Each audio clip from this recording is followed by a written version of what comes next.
The sofa in the middle of the set at the Theater Guild of Webster Groves is the first sign that something odd is going on in Run for Your Wife, the 1983 farce by Ray Cooney. The two halves of the sofa have wildly contrasting upholstery. The rest of the decor also differs on the left and right sides of the scenic design by Rob Corbett and Jennifer Hodson. This set depicts not one apartment, but two for the two households headed by London cab driver John Smith. His name and his looks may be ordinary, but the secret he is keeping is far from ordinary. He has two wives, Marion Wimbledon and Barbara in Streatham. John maintains his double life by adhering to a rigid schedule, which goes awry when John is hit on the head while foiling a mugging. His failure to come home on time spurs both wives to call the police. Confused by his injury, John gives one of his addresses while being treated at the hospital and the other address while being interviewed at the police station. To resolve this discrepancy, a police sergeant from Wimbledon and one from Streatham visits John's apartment in each of these districts. The last thing John wants is for anyone to investigate his living arrangements. John and his neighbor Stanley Gardner spend the rest of the play hiding the truth from the wives and the police. Unlike many farces, Run for Your Wife does not thrive on speed.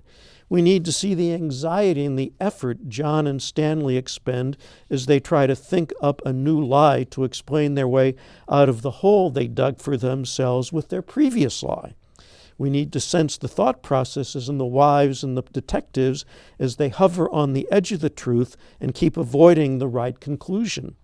The timing is on the mark in the Webster production, thanks to Rob Corbett's direction and the performances by John Lovell as John Smith, Robert Jones as Stanley, the Wimbledon neighbor, Tracy Agnes Murphy as Mary, the Wimbledon wife, Annie Voluska as Barbara, the Streatham wife, Jessica Johns Kelly as Sergeant Troughton, the Wimbledon detective, Gwyneth Rausch as Sergeant Porterhouse, the Streatham detective, and Richard A. Hunsaker as Bobby Franklin, the flamboyantly gay Streatham neighbor. The sound was by Larry Zariga, the lights by Debbie Love.